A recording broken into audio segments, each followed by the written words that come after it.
धनुराशीसाठी हा सप्ताह नवीन आव्हानांचा सामना करावा लागणारा असा जाणार आहे। भरपूर नवीन प्रकारच्या अडचणी अचानकपणे आपल्या समोर येतील आणि त्यामुळे आपण थोडेसे गोंधळूनही जाल, परंतु संयम बाळगल्यास याच्यावरही न भीता तुम्ही मात कराल।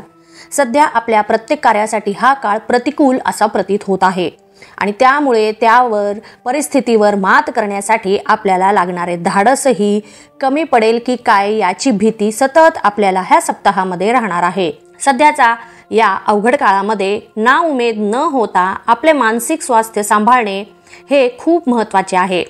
आपण कधीच कोणावरही डोळे बंद करून विश्वास ठेवत जाऊ नका।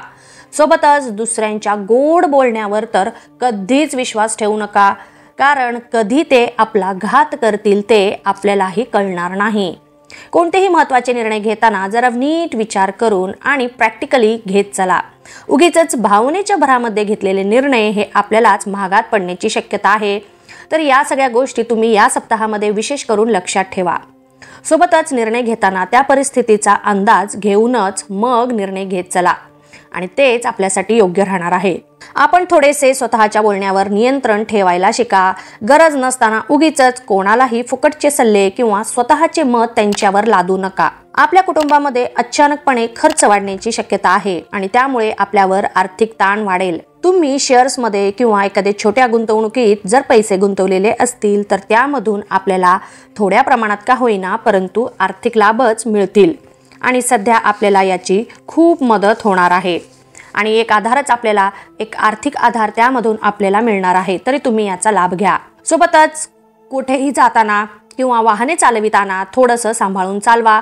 छोटे मोठे अपघात होण्याची शक्यता दिसत आहे, त्यामुळे वाहन चालवताना, ऑफिसच्या ठिकाणी जाताना, कामाच्या ठिकाणी जाताना जरा नीट सांभाळून सावधतेने ह्या सप्ताहामध्ये काळजी घेऊन वाहने चालवायचा प्रयत्न करा। कोणतेही कर्ज घेताना नीट विचारपूर्वक कर्ज घ्या, कारण नंतर आपल्यालाच त्रास होणार आहे।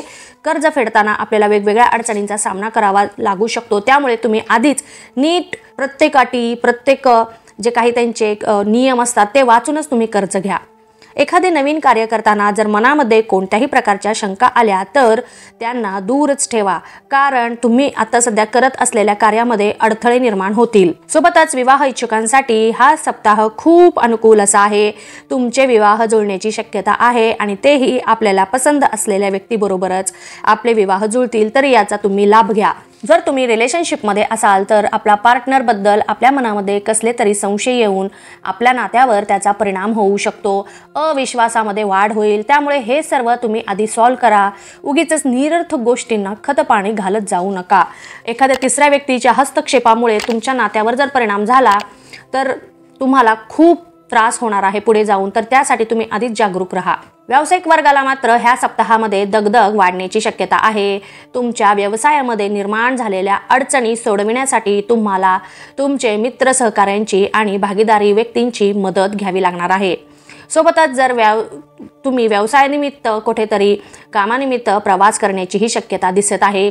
तुम्ही जर भागीदारीमध्ये व्यवसाय करत असाल तर दोघांनी मिळून जे काही तुमच्या व्यवसायामध्ये प्रश्न येतील, अडचणी येतील त्याचा तुम्ही सामनाही कराल। सोबतच व्यवसायाबद्दल जे तुम्ही काही अपेक्षा ठेवल्या होत्या की ह्या सप्ताहामध्ये किंवा ह्या महिन्यामध्ये तुम्ही एवढं टार्गेट एक तयार करून ठेवलेलं होतं की लाभाचं, तर त्याप्रमाणे हे तुम्हाला लाभ मिळतील, परंतु त्याच्यामध्ये जर काही अडचणी आल्याच तर त्या अडचणींवर पण मात करण्याचा तुम्ही प्रयत्न करा। नोकरी करणाऱ्यांना त्यांच्या नोकरीच्या ठिकाणी आपण जर मोठे किंवा प्रतिष्ठित अधिकारी असाल तर तुमची पदे सांभाळताना, जबाबदाऱ्या सांभाळताना कठोर निर्णय तुम्हाला ह्या सप्ताहामध्ये घ्यावे लागू शकतात आणि या सगळ्यांमुळे वरिष्ठांकडून आपल्या कामाचे कौतुक तर होईलच, परंतु आपले हितशत्रू पण आपल्याला त्रास देण्याची शक्यता आहे। कारण कॉम्पिटिशन, नोकरी आहे की कॉम्पिटिटर आले आपले सोबत, कोणी वर चाललं तर आपले पाय खेचणारेही असतात। असं लक्षात ठेवून तुम्ही प्रत्येक गोष्टींचा, प्रत्येक आपल्या विरोधी पक्षाचा नेहमी डोक्यामध्ये ठेवूनच कोणतेही कार्य करत चला आणि स्वतःला सिद्ध करण्याचा पण तुम्ही नेहमी प्रयत्न करत चला आणि या सगळ्यांमुळे तुमचं मानसिक स्वास्थ्यावर पण परिणाम होऊ शकतो, तर त्यासाठी तुम्ही तयार राहा। तरुण वर्गाला ह्या सप्ताहामध्ये नवीन वेगवेगळी आव्हाने त्यांच्या समोर येतील। एखाद्या भागीदारीमध्ये जर तुम्हाला व्यवसाय सुरू करावायचा असेल तर तुम्ही नक्कीच सुरू करू शकता। सोबतच तुम्हाला हवे असलेले भांडवलाची ही सोय तुम्हाला मिळून जाईल। सोबतच जर तुम्ही एखाद्या नवीन नोकरीच्या शोधात असाल तर तुम्हाला तीही नोकरी मिळून जाईल, परंतु तुमच्या अपेक्षेप्रमाणेच तुम्हाला पगार मिळेल हे सांगता येणार नाही। तरीही छोट्या पगाराची जरी नोकरी मिळाली तरी हरकत नाही, सुरुवात आहे असं समजा आणि कामाला लागा, कष्ट करा. नक्कीच तुमच्या मनाप्रमाणे भविष्यामध्ये तुम्हाला परिणाम मिळून जातील. महिला वर्गाला हा सप्ताह थोड्या अडीअडचणींनी भरलेला असा जाणार आहे. हा काळ घरगुती अडचणींना सामोरे जावे लागणार आहे. घरामध्ये काही अडचणी अचानकपणे निर्माण होतील आणि त्यामुळे तुमच्यावर एक प्रकारे ताण निर्माण होईल. त्या ताणामुळे तुमच्या मानसिक स्वास्थ्यावर परिणाम होणार आहे. मानसिक स्वास्थ्य साहजिकच तुमचं बिघडण्याची शक्यता आहे. तरी स्वतःची ह्या सप्ताहामध्ये विशेष करून काळजी घ्या. एखादा तीर्थयात्रेला जाण्याची शक्यता आहे, त्यामधून आपल्याला भरपूर नवीन तेज आणि नवीन ऊर्जा प्राप्त झाल्यासारखी वाटेल. तर असं काही ठरलं तर नक्कीच जा.